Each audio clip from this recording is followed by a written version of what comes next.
Yes, hello po mga kalingap, isang mapagpalang hapon, araw sa ating lahat. At syempre sa mga OFW po natin na nanonood, mapagpalang araw po sa inyong lahat. So ngayon po mga kalingap, ay matagal-tagal na panahon yung huli tayong pumunta dito sa kabundukan kung saan natin unang nakilala ang pamilya ni Tatay Mario. At ngayon nga po ay mayroon tayong nabalitaan.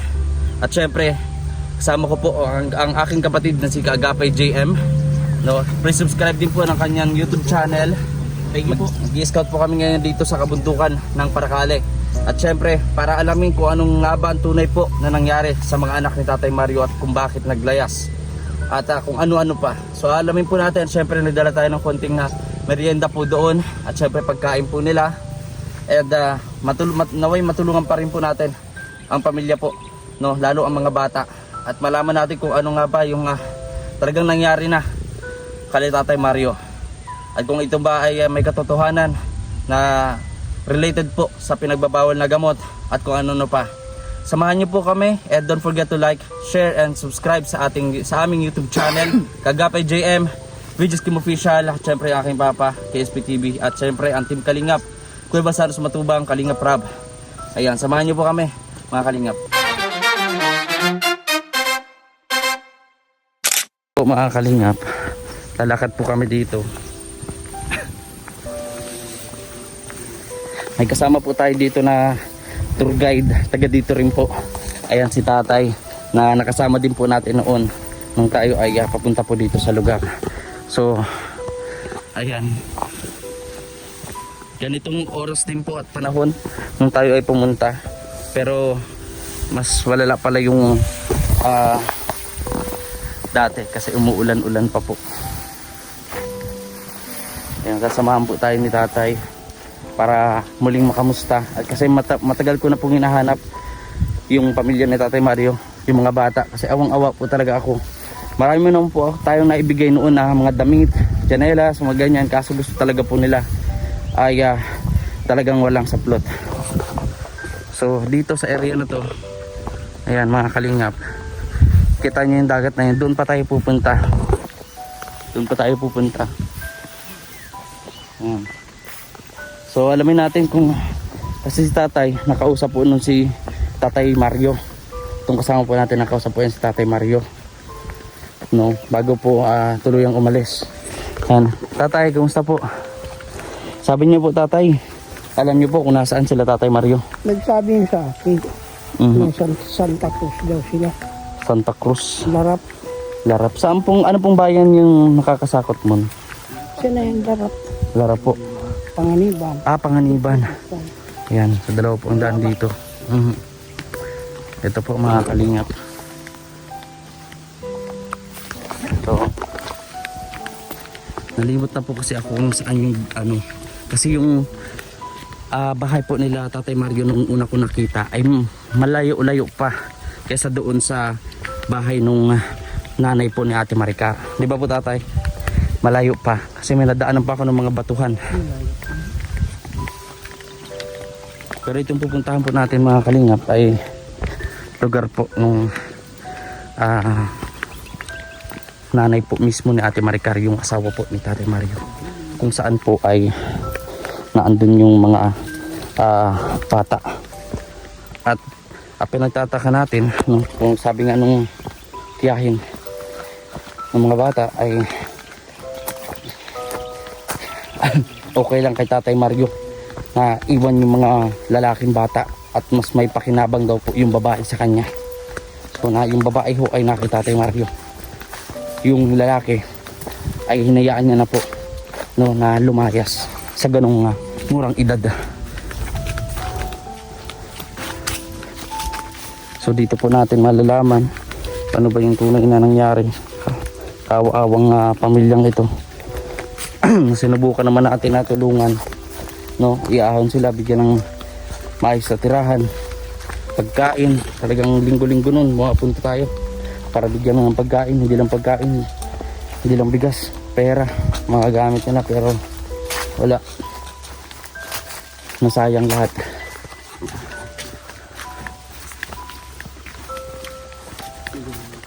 Yan po. Mabuti po tatay, hindi po umulan. Ano? Kahapon lakas. Ay dito po.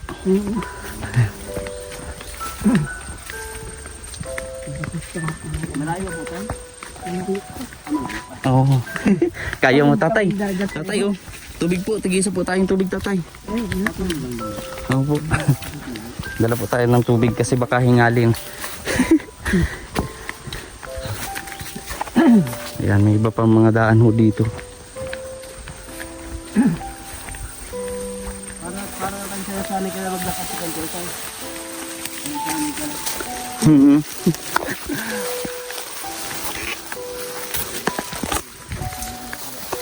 So, sa lugar po nito, dito sa kabundukan, ang talagang pinagkukunan po nila ng hanap buhay ay ang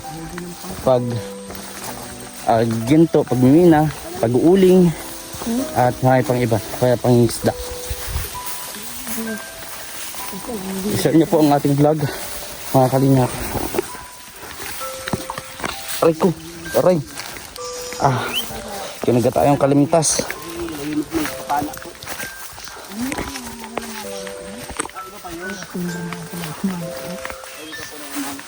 Ilaw lang. Ang mga napapanood ko ay pinapat ng mga pula. Nalimutin. Ayan. Ayan po, ito yung unang ano natin oh. Yan, yan tubig na yan. Marami kaming experience dito ni Kuya Franco. Nadapa-dapa kami dalawa. Nagbabagyo kasi noon nung pumunta kami dito. Oo po. Ayan.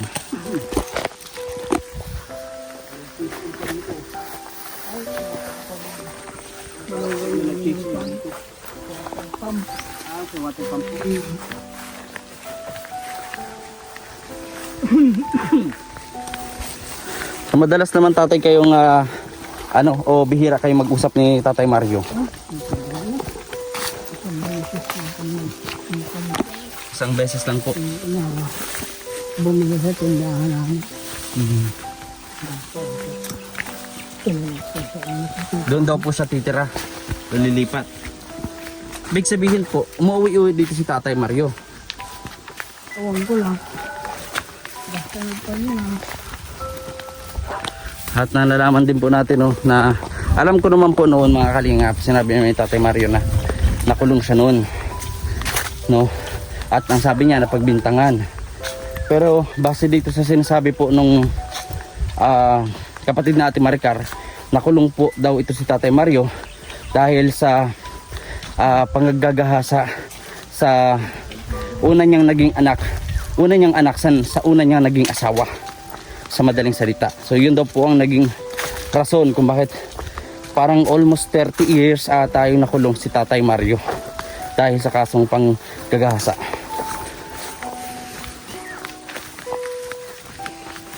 At ang pinaka gusto na tulong ng pamilya ni Ate Maricar ay makuha si Maricar at yung mga bata, lalo yung may babae doon.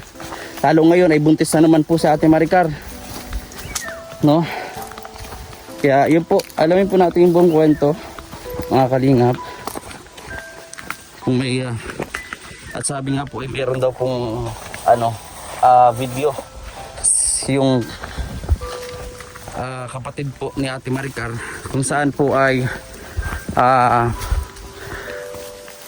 sinasaktan no, minamaltrato ni Tatay Mario itong mga anak niya. And hindi naman natin maikakaila mga kalingap kasi dati ay na-question ko na din yan sa isang vlog ko na nakitaan ko yung mga bata na mayroong paso ng sigarilyo sa likod at sa paa ng mga bata. Well, yung mga bata po siguro sa takot, lalo na yung isa po ay hindi nakakapagsalita, Pipe. Yun hindi sila nagkukwento kung anong tunay na nangyari. Kaya kawawa talaga. Sa takot, sa trauma ng nadanas nila sa kanilang ama. Hanggang ngayon po di ako makapaniwala tatay na ganun ang ni Tatay Mario. Alam mo, ang bait lang yun. Opo, pero ano po yung talagang pagkakilala nyo tatay kay Tatay Mario? Dati. Manginginom. Manginginom po. Pero masipag naman po sa ano. Oo. Kabait naman. Ipag. Problema nga. Hindi ko lang alam kung may bisyo ng kwan. May iba pa pang bisyo. Oo. Maliban sa pag-iinom. Inom lang ang nakita ko yan. So ayun mga kalingap oh. Yung bahay na lang. Hindi ko alam kung naibinta o sanla. Ang sabi po niya sa akin ay sinangla daw po nila. Ngayon naman po yung pinagsanglaan po ay ipinarenta yung bahay. Napuntahan mo na lang. Opo. Pinagsangla daw po ng 3,000. Opo, yun ang sabi ni Tatay Mario.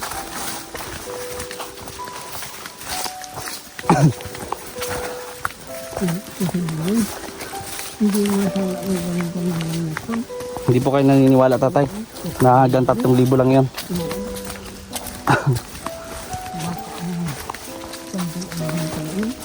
Mga kalingap at pati si Tatay ay duda na 3,000 sinangla. No? So, hanggang ngayon po, ay di man po sinasabi sa akin ni Tatay Mario kung anong ginamit nila dun sa pera. Pagkakasangla. Lagi sinasabi ay utang. Utang dahil wala naman daw kinikita. Yan.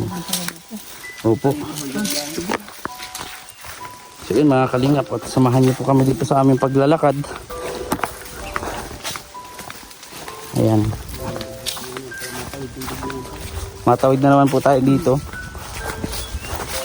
Noon ang pagpunta ko dito ay talagang napakadulas. Wala pa itong mga Kaya sana dasal ko po hindi tayo abuti ng ulan pag pauwi. Pero sa bagay okay lang.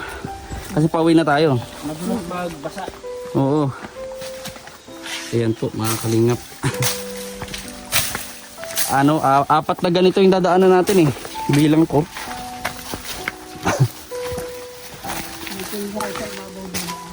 Pangarap ko bawal magkano. Tinggalan niyo ng kwan. Kaya nakita natin mga kalingap po. Grabe ang sukal dito.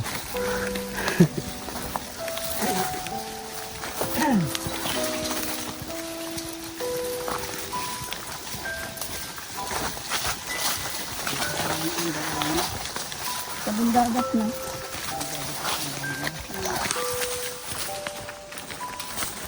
Ayan mga kalingap. Sa dulo pa ito kuya. Bundok hanggang dagat. Bundok to dagat ang ating talakbayin.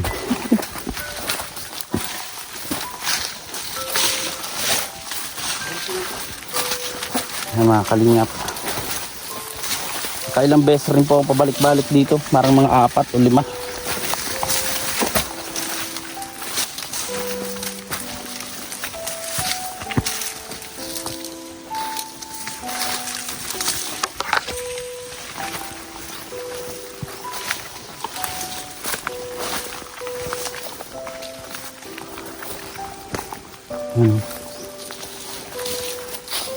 Mukhang laging tinatamaan ng kidlat ang lugar na to.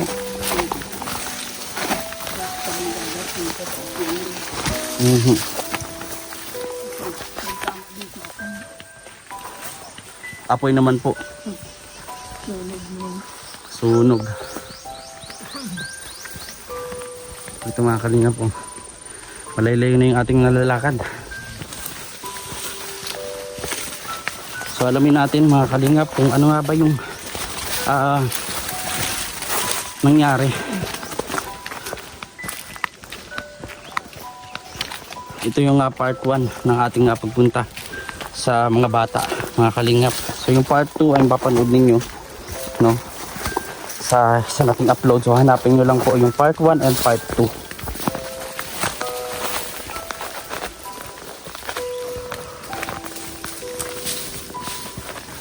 Sa napakalayang bundok po nito tatay, mayroon pa nakatira, Ba't pinipili nila sa ganito kalalayong lugar?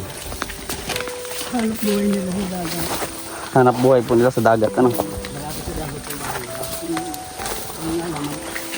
Malayo sa kabias naman. Oo, lalo kapag ano, may karamdaman ka. Usaping medikal. Wala, talagang sakripisyo. Hayaan na lang nila na ganun. Paano kung halimbawa ko yung mga ngalak ano? Buti nga ngayon, may kalsada na dyan. Lahat yung Maricar po. Talagang wala. Mga bata pa ako, wala kayong panahon. Kalsada dyan. Talagang lakad mo lang yan. Hanggang Yun mga kalingap. Para mga ngalak, mabuhatin mo. Yan o. Ito natin dito. Grabe.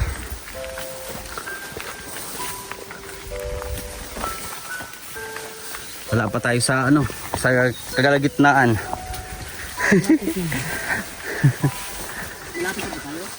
Malapit na. Oo.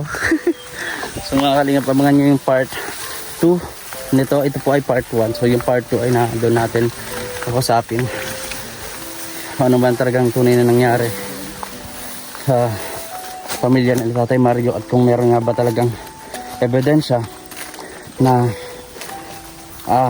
minamaltrato ng mga bata. At para makakilos na tayo, masamahan po natin sila sa, siyempre sa barangay, at siyempre sa DSWD kung anong pwede nga maitulong at magawa. And siyempre kung decidido ang pamilya na mag-file ng kaso, at kung gusto na talaga nila na mapanagot si Tatay Mario, pwede natin magawan po yun ng paraan.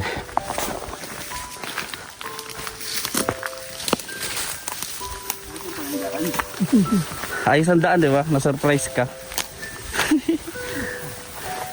Pumunta kami ni Kuya Franco dito, maulan-ulan. dito tayo. Dito po. Kasi ko nakita na. Dahil mo lang kasabay sumpal.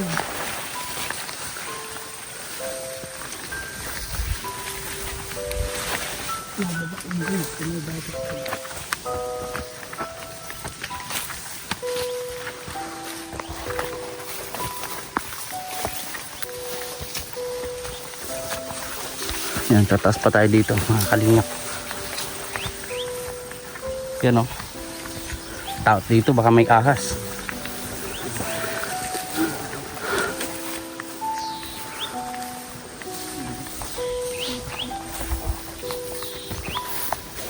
Ayun na po, yun ang nilakad natin. Grabe.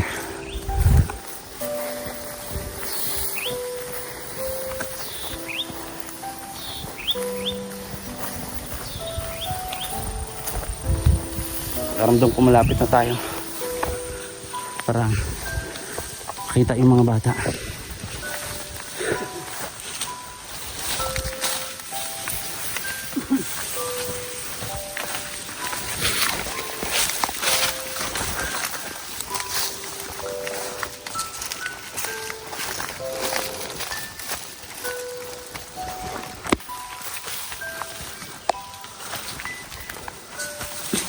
Dito. Yan, dito po.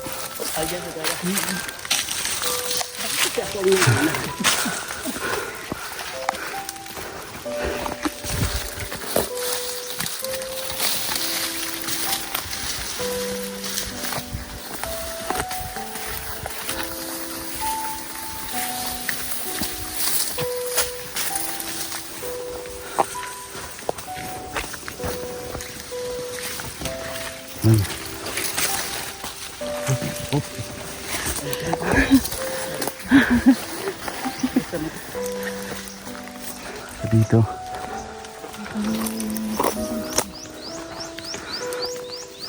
Ayan, hanggang na po ang dagat.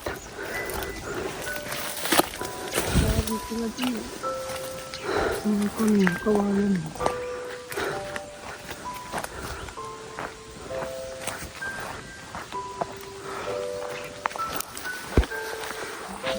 Kung kaya pa, kakayanin. Pawis na pawis ka na. Hindi pa ako nakadaan dito. Opo. Buti po may kasama tayo dito, kundi naligaw-ligaw kami. Abutin kami dito ng gabi. Tayo na nalilis. Oo. Lawak po nito. Sobrang lawak po nitong bundok dito.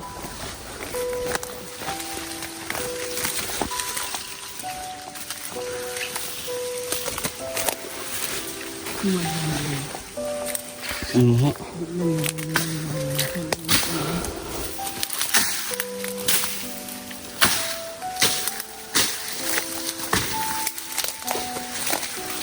Ito yung galang utak sila ito. Mm. Yung mga daan ang sarado na. Bubuksak. Marami pa pong kabahayan dito mga kalingap. Talagang sakripisyo lang talaga. Bayan. Kakalayo-layo lang pero parating yan dyan dito. Meron.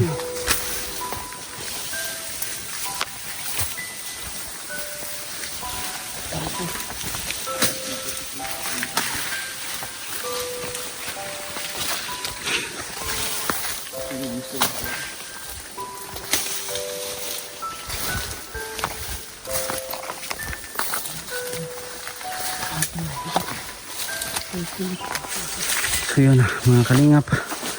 At panoorin natin yung part 2. Hintayin nyo lang pong i-upload natin. Dito na lang po mga kalingap. God bless po sa ating lahat.